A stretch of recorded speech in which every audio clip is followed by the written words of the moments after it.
Coming up on DTNS, that time Microsoft almost bought TikTok. Netflix may be in it just for the games, and Amazon did it. They announced a robot. This is the Daily Tech News for Tuesday, September 28th, 2021 in Los Angeles. I'm Tom Merritt. And from Studio Redwood, I'm Sarah Lane. And I'm the show's producer, Roger Chang. Joining us, senior writer for CNET, Erin Carson. Welcome back to the show, Erin. Thanks so much for having me. Thank you for joining us on a day that's mostly Amazon stuff. Oh my gosh.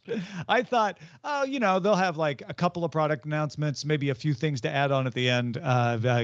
Strap in, folks. We got a lot of Amazon to talk about. We were just talking about Sarah's new discovery of gingerbread flavored almond butter on Good Day Internet. If you'd like to understand that and more, become a member at patreon.com/DTNS. That is where you can join our top patrons like Paul Thiessen, Ollie Sanjabi, and Andrew Bradley. Let's start with a few tech things you should know. WA Beta Info, the WA standing for WhatsApp, reports that WhatsApp is developing an iPad app and also the ability to link another phone to the same account. Currently, WhatsApp allows some beta testers to link an account with WhatsApp Web, WhatsApp Desktop, and Portal. With the new feature, when WhatsApp is opened on a second mobile device, the app will download all messages from the server without the main phone needing to be online. After linking a second mobile device the first time, WhatsApp will sync chat history using end-to-end encryption. WhatsApp is also building a feature to transfer chat history between iOS and Android devices. 1Password has partnered up with Fastmail to launch a unique email aliases for logins feature, which is similar to Apple's Hide My Email function in iCloud. There's other services like this, but this will be built into your password manager. The email aliases do not expire unless you delete them as a user.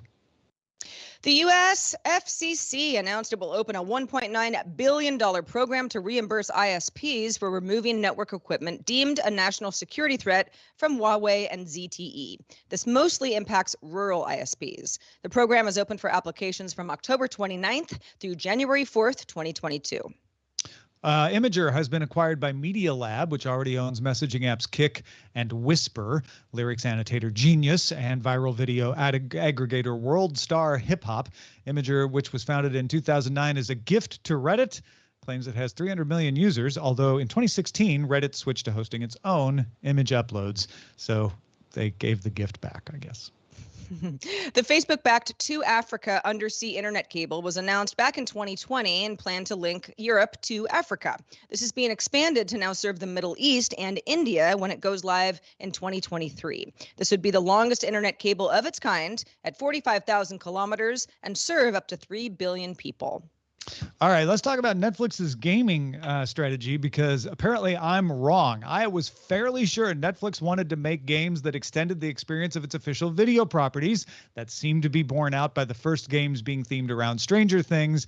But subscribers in Spain, Italy, and Poland can now play Shooting Hoops, Teeter Up, and Card Blast.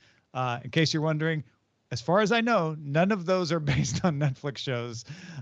You can find them in the Games tab in the Android Netflix app if you're in one of those countries, and then tapping on a game from the app takes you to a separate Play Store listing where you can download it, and then you sign in and play with your Netflix login. But yeah, unless these are 3 hot new reality shows coming from Netflix, this just looks like Netflix making games, casual games.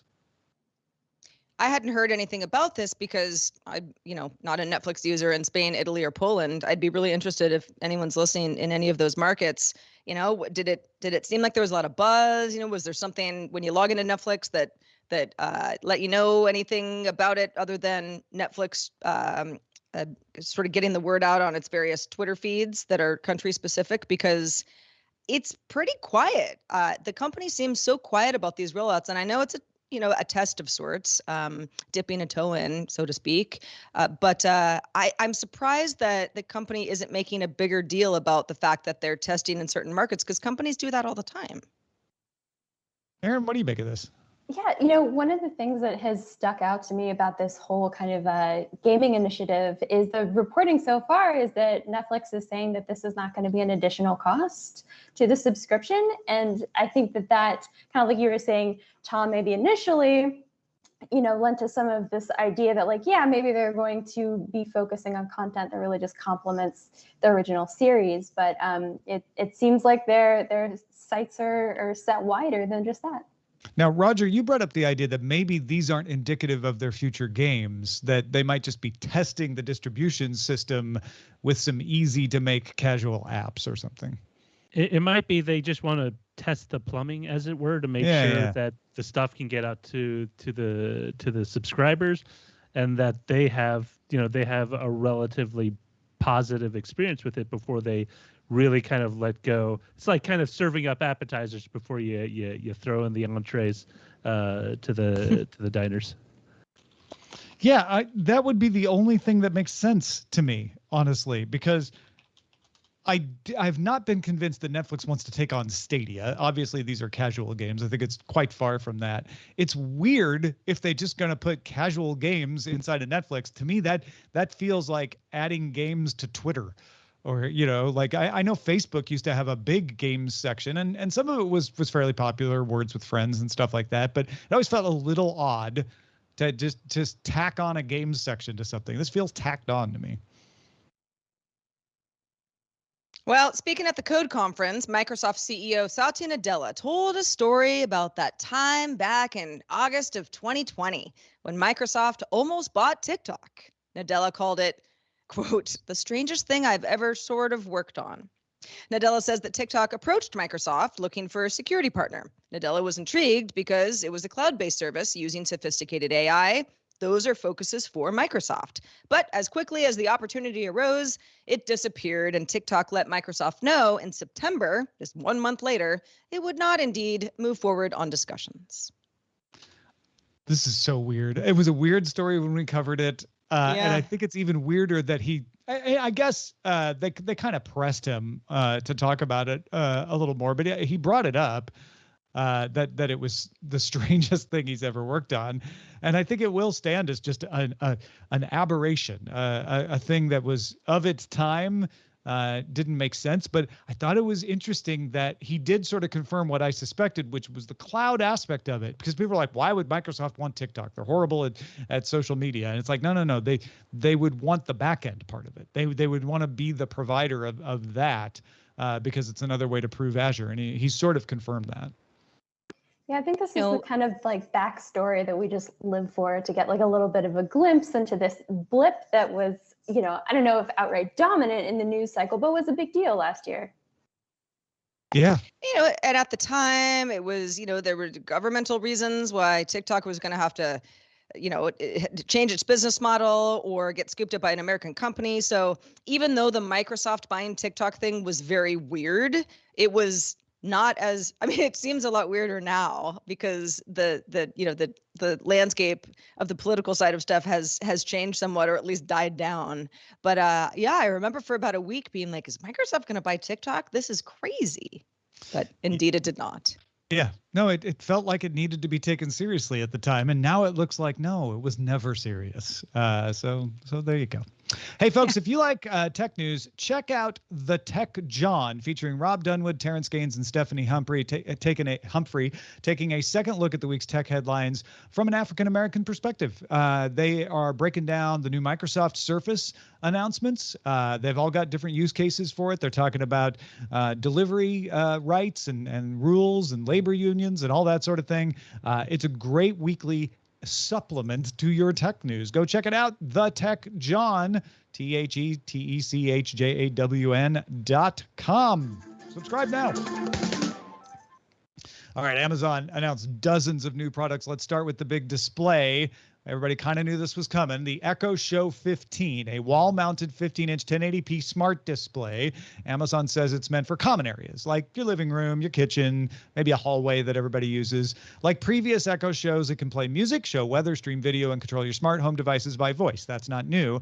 However, because it's so big, half the screen is the carousel of content you would see on all Echo Shows, but the other half can show permanent widgets. So you can choose widgets like always have my shopping list up there so I can glance at it, or my to-do list, or my calendar might be a better one, or weather. So you can just glance and see what the temp is.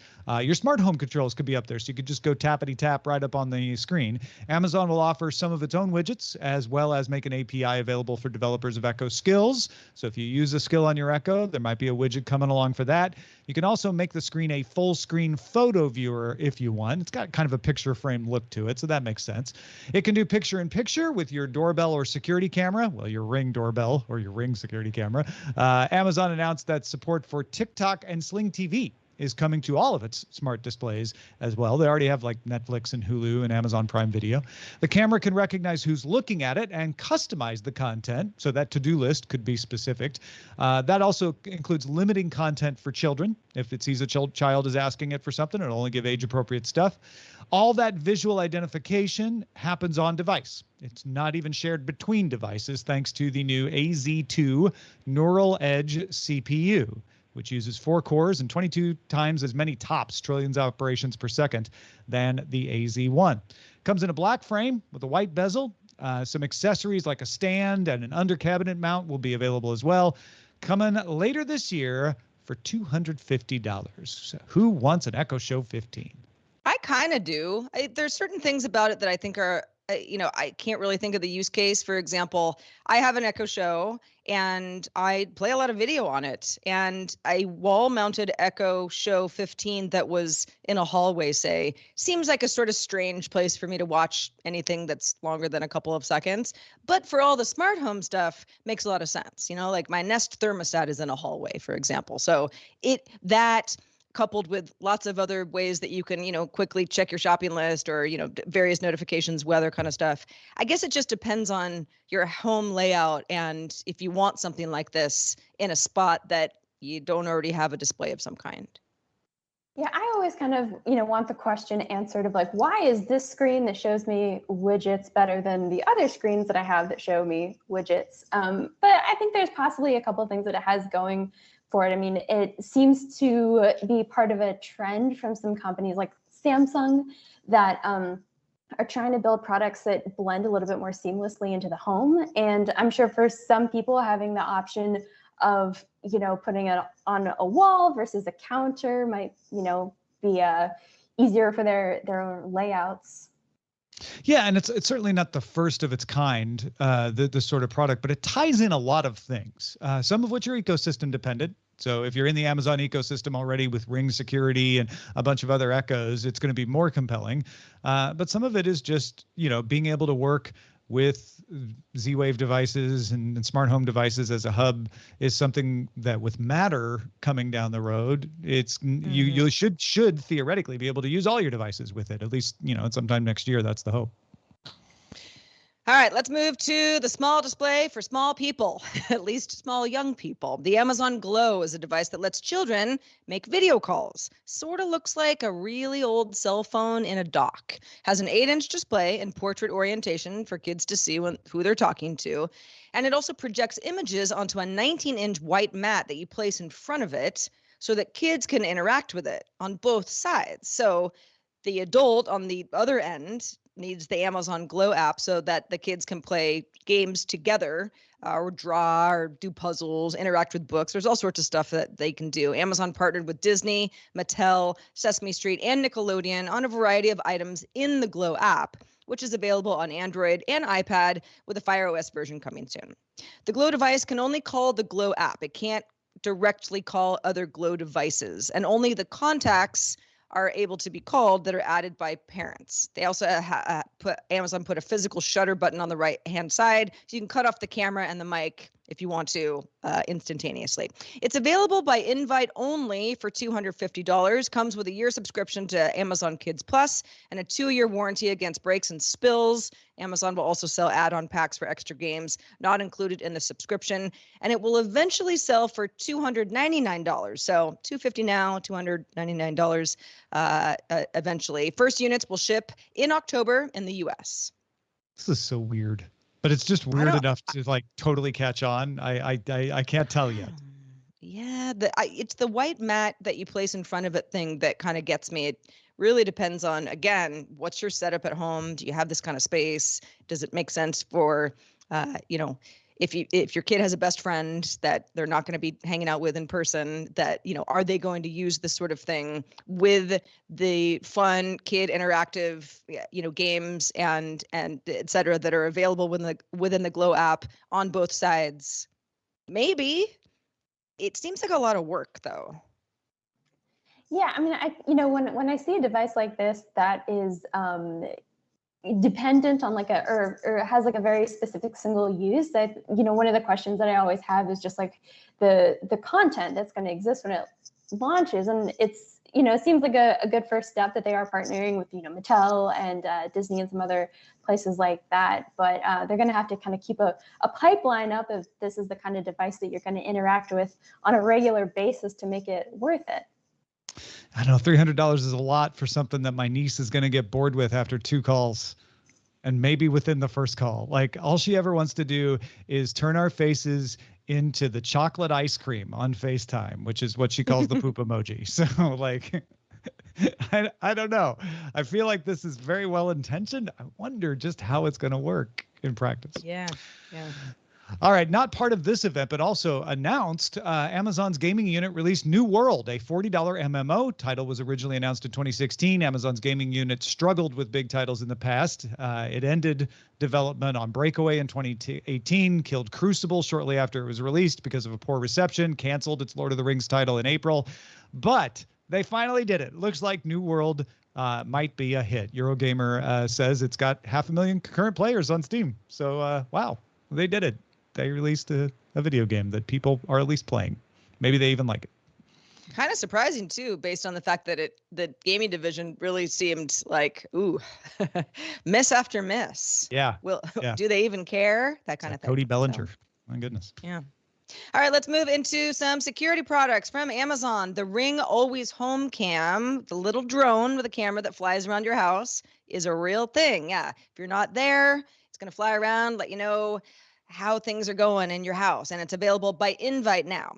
The drone sits in a charger with its lens blocked when it's not flying and only records video when it is flying. It can fly autonomously. It can integrate with a Ring alarm system to investigate activity. Ring alarm says something's going on, the drone can go check it out. You can also manually send it to specific viewpoints like a door, maybe a stove. It streams and records in 1080p, and it's viewable from the Ring app, but it only has a 5-minute battery life, so it's not meant to continuously patrol, sort of for specific things. It has obstacle avoidance tech, but one of the reasons it's invite only is because Amazon says it wants to test it out in a wider variety of homes. If your invite is accepted, you can buy it for $250 in the US, shipping later this year.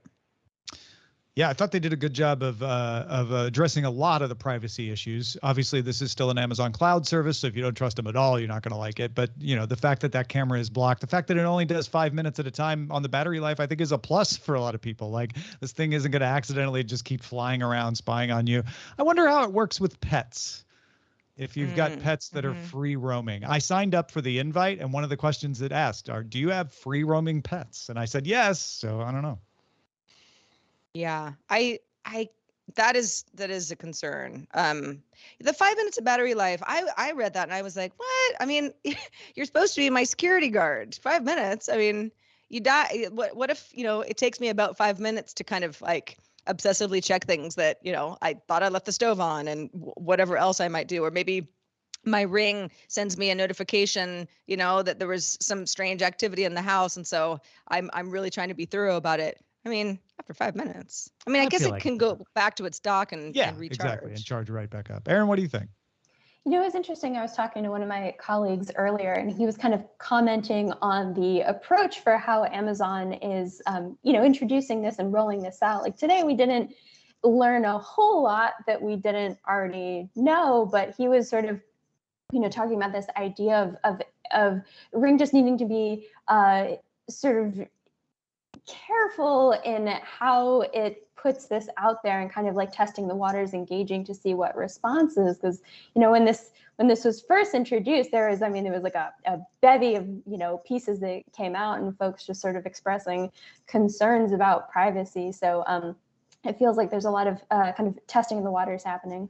Yeah, which is probably one of the reasons they're doing invite for this. I mean, they also want to make sure it isn't crashing into ceiling fans and all of that, because apparently high speed fans is something it was having a problem with. So there's definitely, minor risk in testing this for them, but they think they've got most of it worked out. So probably a lot of it is like, okay, let's prove that it's not a big privacy risk to people. At least that's what they hope. In less dramatic security announcements, the Ring Alarm Pro combines the Security Systems Hub Ring Alarm security system with an Eero Wi-Fi router. Remember, Amazon owns Eero, combining Eero into a Ring product. So local image processing, that's called Ring Edge, never gets sent to the cloud. Local storage for your images. You still access them from the Ring app, but Ring itself doesn't ever get them. You have them on an SD card, so you can keep them, swap out SD cards if you want. Also acts as a smart home hub for your compatible Z-Wave devices, though not Zigbee, which is odd. Also not Thread, which is what you need for Matter support, but those could be added in a software update, they said. Ring Alarm Pro costs $250 for just the base station, or $300 for an 8-piece security kit. That includes the base station plus sensors, motion detector, keypad, and a range extender for Z-Wave. Pre-orders are available now in the U.S., shipping November 3rd. Ring also added a subscription package just for this device called Ring Protect Pro, $20 a month, $200 a year. That manages your local storage. One downside, you can't use that SD card storage unless you're paying for the subscription, even though it's never in the network. But you do get 24/7 internet service from the built-in LTE modem. So if your regular service goes out, this will kick in. Eero's security features are included. That's like phishing protection, stuff like that. And you get the usual cloud storage if you want it, and alarm monitoring of the other Ring subscription options. You can add a Ring power pack to the hub by USB-C. Didn't see how much these are going to cost, but they add 8 hours of battery life to your smart home system. So you can daisy chain up to 4 of them, get a total of 2 days of battery life without external power. If your power goes out for 2 days, you'd still have alarm system protection and internet. The Ring Alarm Pro's built-in LTE connection can be used to keep your Wi-Fi working as well. They're not limiting it to just the security system. Now, keep in mind, they've got a 3 gigabyte cap on the data you can use in the included Ring Protect Pro subscription. They'll charge you an extra $3 per gigabyte above that. You can also designate which devices you want to have access to the emergency network. That way you might save on usage if there's a power outage. There's also a portable version of the Ring Alarm Pro for job sites that provides cellular connectivity and Wi-Fi for cameras and sensors, and has a case so you can pack it all up when the job's done. It's called the Ring's Job Site Security Kit. Everything from there can be pre-ordered at Home Depot for $400 if you want the job site version. For those with the Ring Alarm security system, you can choose to upgrade to a virtual security guard. Extra $99 a month gives you professional monitoring. This is if you can't afford an actual security guard, probably mostly for small and medium-sized businesses. But instead of just responding to alarms, it responds to motion. And then the person monitoring can talk to somebody over the speaker or sound a siren or call emergency services. Ring is adding alerts specifically for packages coming to Ring Pro 2 and 2020 Ring Video Doorbell first and other video doorbells next year. So it can tell you not that it just saw motion, but a package was left. The Spotlight Cam battery is getting custom event alerts that you can train it on yourself. You can train it to tell if the garage door is open, for example. Both features are part of a Ring Protect subscription. And Amazon announced a new Blink doorbell, not Ring. Remember, they also own Blink. Blink doorbell has a 1080p camera with a 2-year battery life for $50. A floodlight camera mount starts at $40, and a solar panel mount costs $130 bundled with an outdoor security camera. All the Blink devices are available for pre-order on Tuesday. Woo, lots of security stuff there. Erin, any of particular catch your eye? Well, this is something else that I was actually talking to one of my colleagues about is,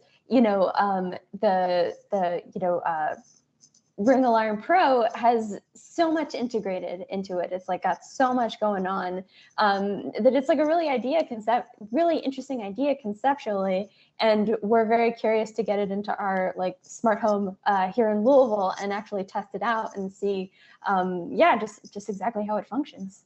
Yeah, my only downside there was that it's not the Eero Pro. It's the previous version. So you're not getting the higher speed, but they say most people don't need that. You can still add an Eero Pro if you want. But it's intriguing. Well, you might say, gosh, Amazon announced a lot of stuff today, but we're not done. We're moving on to some other interesting products, like Amazon announcing a smart thermostat in partnership with Honeywell. It can detect when you're home to adjust temperature, learn from your preferences as well. And of course, you can control it with your voice. Available for pre-order now for $60. There's also a new Halo fitness band that now comes with a screen. It's called the Halo View. It has an AMOLED color screen with haptic feedback that can display activity history, workout tracking, sleep scores, blood oxygen levels, and text notifications. That sells for $80.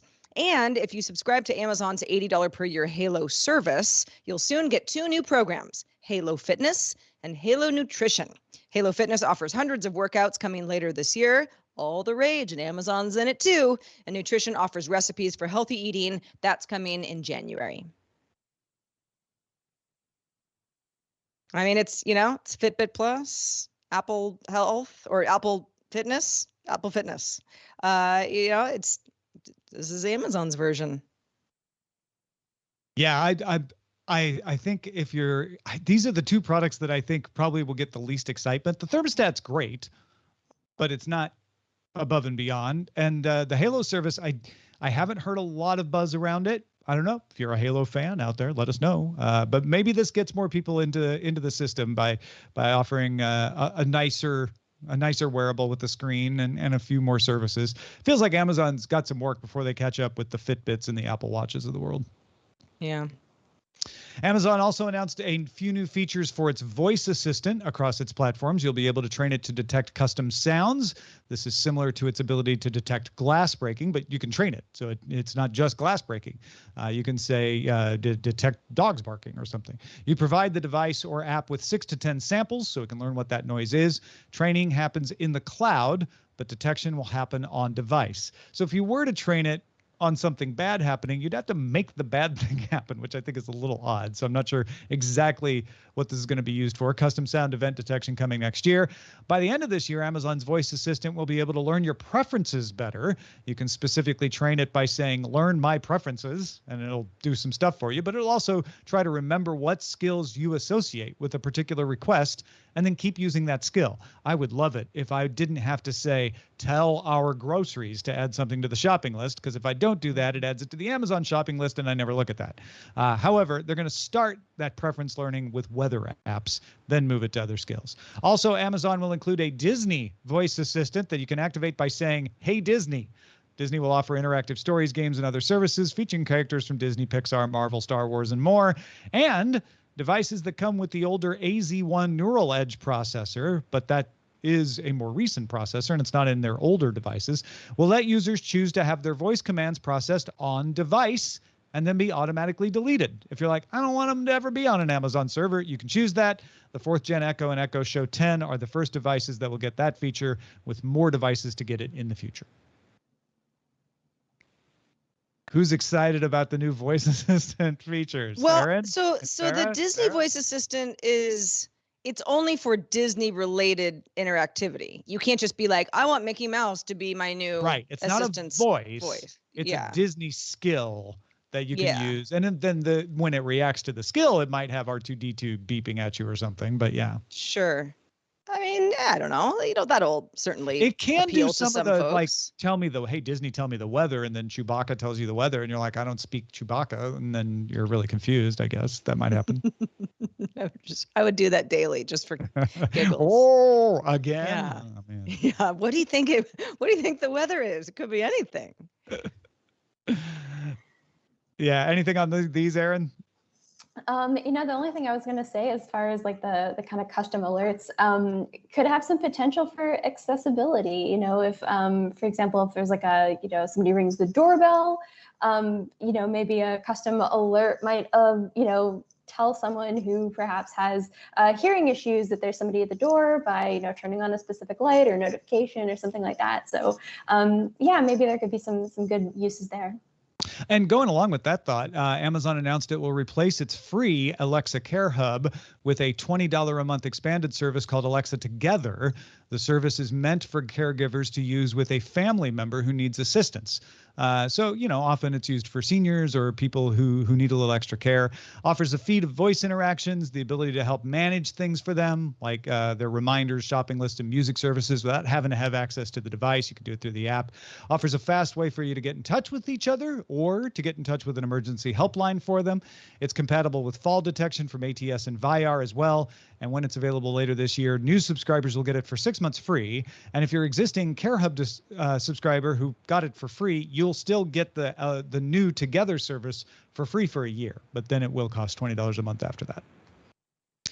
Well, we did get a robot from Amazon. It looked kind of bleak last week. Looked kind of bleak, but Amazon came through. Our new Amazon robot is named Astro. It's a smart display on wheels, has a periscope camera that can expand its field of view. It can detect sounds like breaking glass. It can also detect smoke. And if you have Ring Protect as a subscription, it can also patrol your home while you're away. So it's kind of your companion when you're home, but it can also kind of be your eyes and ears when you're not home. If you're on a video call, it can follow you around the house or play music that never is too far away from you with its speakers. It does Amazon's visual ID, so it can deliver messages or even things to people. If you drop a beer in the cargo bin and say, take this to Erin, it would recognize Erin and then she could get the beer because it was for her.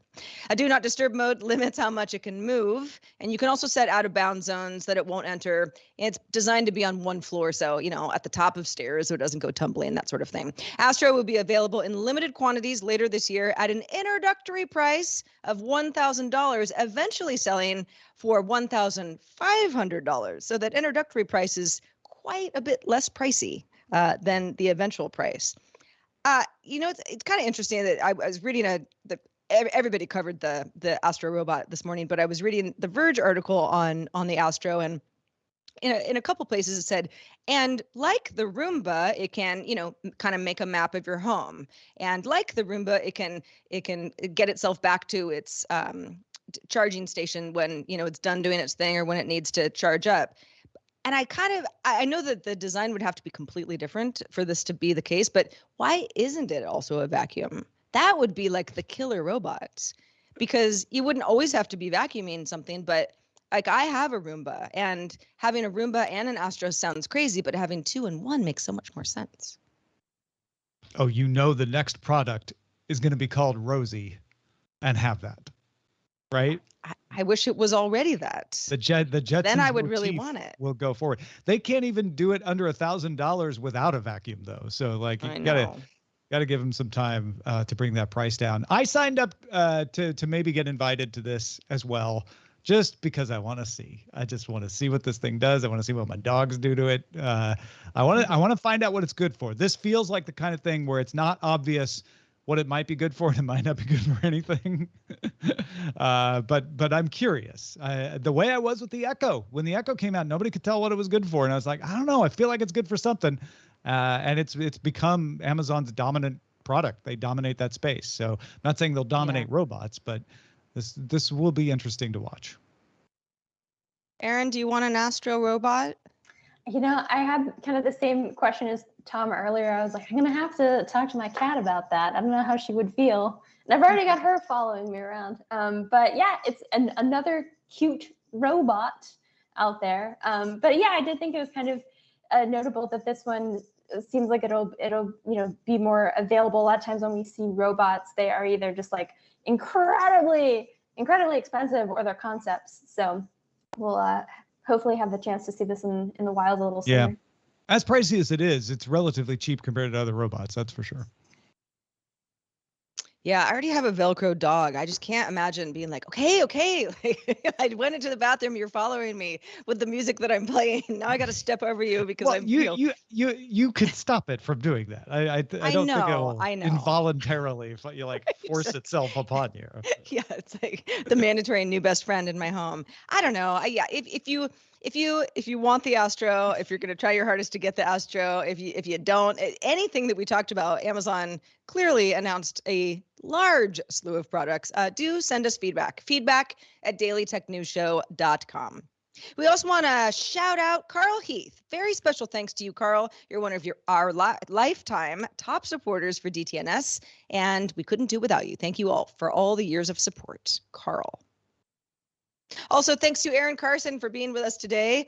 A big old Amazon dump news day, but had a lot of other stuff, and it was great to have you, Erin. Where can people keep up with your work?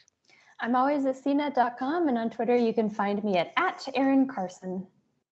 Excellent. Well, we are live on this show Monday through Friday, 4:30 p.m. Eastern. That's 2030 UTC, and you can find out more at dailytechnewsshow.com/live.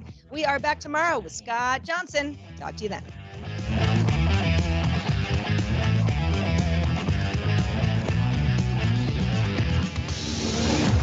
This show is part of the Frog Pants Network.